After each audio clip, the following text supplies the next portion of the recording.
Jean-Paul Rast, bonjour. Bonjour.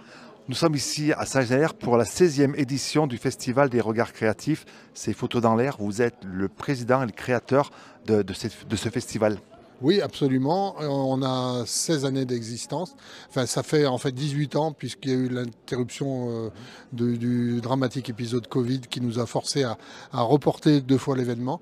Mais oui, effectivement, on a eu l'idée de créer ce festival à Saint-Genélaire parce qu'on n'avait jamais eu d'exposition photo. En fait, on était un groupe de photographes et on a un jour demandé à la municipalité de créer une exposition sur un week-end. Et puis les élus, dont monsieur le maire, a trouvé ça très bien. Il m'a dit il faudrait qu'on aille plus loin. Je lui ai dit chiche. Donc c'est comme ça qu'on a bâti le projet du festival qui s'appelait le Printemps de la photo à l'époque et puis après qu'on a rebaptisé pour lui donner plus une identité locale, Photo dans l'air, l'air non pas comme l'air qu'on respire mais l'air de Saint-Genélaire. C'est devenu vraiment un festival incontournable dans la région, ce festival de photos. Alors incontournable, il faut garder quand même, faut garder la tête froide. Effectivement, c'est un festival maintenant qui a acquis une certaine notoriété au niveau régional, ça c'est sûr, qui est connu sur le plan national et qui parfois nous offre le plaisir d'accueillir des exposants qui viennent de l'étranger, comme c'est le cas cette année avec un adorable exposant italien. Donc c'est un festival qui, au fil des années, a acquis sa notoriété. C'est lié au fait qu'on est très rigoureux dans notre sélection. On a une ligne de conduite. On a opté pour ce thème des regards créatifs qui nous pousse à aller vers une très grande diversité et une très grande variété de sujets, plein de manières de traiter la démarche photographique. Combien d'exposants, combien de photographes retenus? Alors on a eu 122 candidatures. On a reçu 122 candidatures et on en a gardé 19.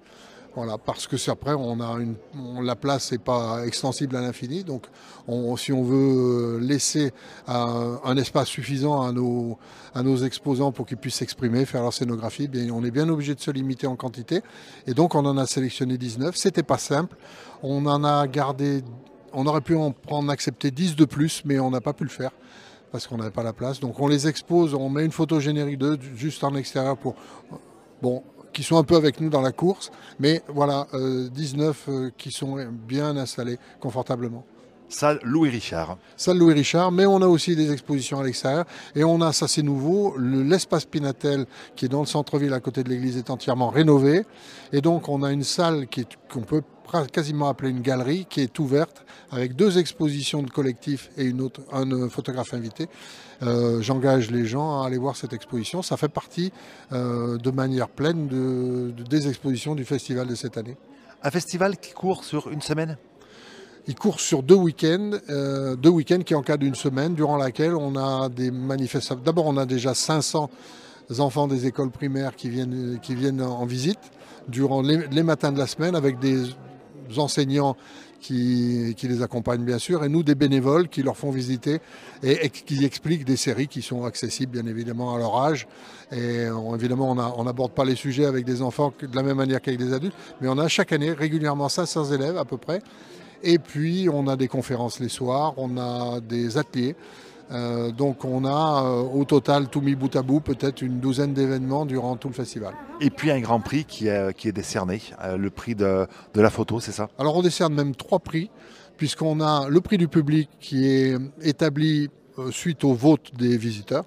Chaque visiteur, il y a des bulletins de vote, il y a une urne, il met un petit bulletin dans une urne sur son photographe préféré.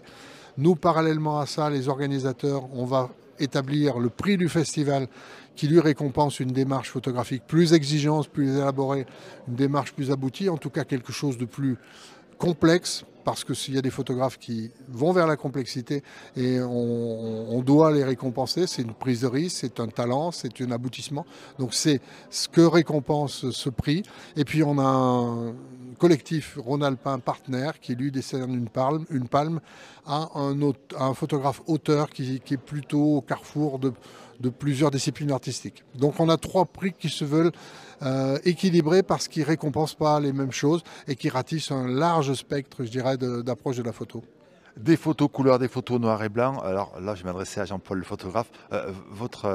Qu'est-ce que vous préférez? Là, le noir et blanc, le couleur, vous, les photos que vous avez pu faire dans votre carrière de photographe. Et moi, je me souviens des photos dans des jardins, l'hiver, qui m'avaient beaucoup impressionné. C'est là qu'on s'était rencontrés, ça remonte à quelques années. C'est quoi votre coup de cœur, vous? Moi, mon coup de cœur, il est pas absolument pas dédié. Mon coup de cœur, il est sur la bonne, le bon choix. Je dirais, on fait pas du noir et blanc pour faire du noir et blanc, on fait pas de la couleur pour faire de la couleur, on fait pas des tons pastels, on fait pas. Aujourd'hui, on peut travailler énormément les post-traitements. Donc la bonne adéquation par rapport aux propos du photographe, je dirais. Il y a des propos qui se marchent très bien en noir et blanc et qui fonctionneraient pas en couleur, et l'inverse, c'est vrai. Il y a des gens qui savent travailler qu'en noir et blanc, mais il y a des photos qui se disent bien. Moi, je dirais qu'on n'est absolument pas bloqué, nous, dans nos choix, en tout cas. Moi, j'ai travaillé sur du noir et blanc, j'ai travaillé sur de la couleur. J'ai plutôt un plaisir à travailler la couleur si on parle de moi, mais je ne suis pas forcément là pour parler de moi. Je suis plutôt, dixit mes amis, plutôt un coloriste, on va dire. Voilà, parce que un coloriste est un amateur de la lumière. Donc je travaille assez souvent sur ces thèmes-là. Je fais du noir et blanc, mais c'est pas là où je suis le plus à l'aise. Dernière question, et nous on réalise nos émissions grâce au smartphone, à l'iPhone. La photo, grâce à ces appareils, est devenue accessible à pratiquement tout le monde. Mais c'est une très bonne chose. Moi, je suis ravi. Les gens, nous, les puristes, sont toujours en train de tordre le nez en disant oui, alors maintenant on fait des photos, n'importe quoi, on photographie. Non, non, c'est très bien. On photographie ce qu'il y a dans son assiette, on l'envoie à la famille, etc. Mais c'est la vie, ça. Et la nature, si on regarde la nature est dépensière. Et la photo, c'est pareil. La boulimie, c'est la vie. Moi, je fais des photos en famille, mes photos de voyage, de famille, de tout ça, je les fais avec mon smartphone et j'arrive à très bonne chose, c'est une autre manière. Je fais de la photo si je veux faire de la photo entre guillemets artistique, et je déteste ce mot-là, si vous voulez, je pars tout seul et c'est une démarche de réflexion avec un appareil photo qui m'amène beaucoup de matière que je peux travailler après. Mais la photo avec un smartphone, c'est une chose magnifique et c'est surtout quelque chose qui est ouvert à tout le monde et ça a tout l'intérêt, d'autant que les smartphones arrivent à un niveau de qualité tout à fait remarquable maintenant. Ça se tient jusqu'au 25 mai, c'est à Saint-Genélaire. L'entrée est gratuite. Un site internet, les réseaux sociaux. Photo dans l'air, site internet, il y a tout dessus. Vous tapez photo dans l'air, ça se tient tout, photodanslair.fr, vous avez absolument tout, les galeries, les événements, les ateliers, les historiques et tout ça, donc tout est sur le site. Après, il y a les réseaux, c'est sur Facebook, c'est sur Instagram, je crois que c'est à peu près tout au niveau des réseaux, puis on trouve des catalogues un peu partout, il y a des articles dans la presse, voilà. Tout est... Tout est tout à fait accessible, principalement sur le site, et on veut avoir les meilleures informations, les plus complètes et les regarder tranquillement. Merci beaucoup Jean-Paul. Rendez-vous pour la 17e édition de ce festival Photo dans l'air.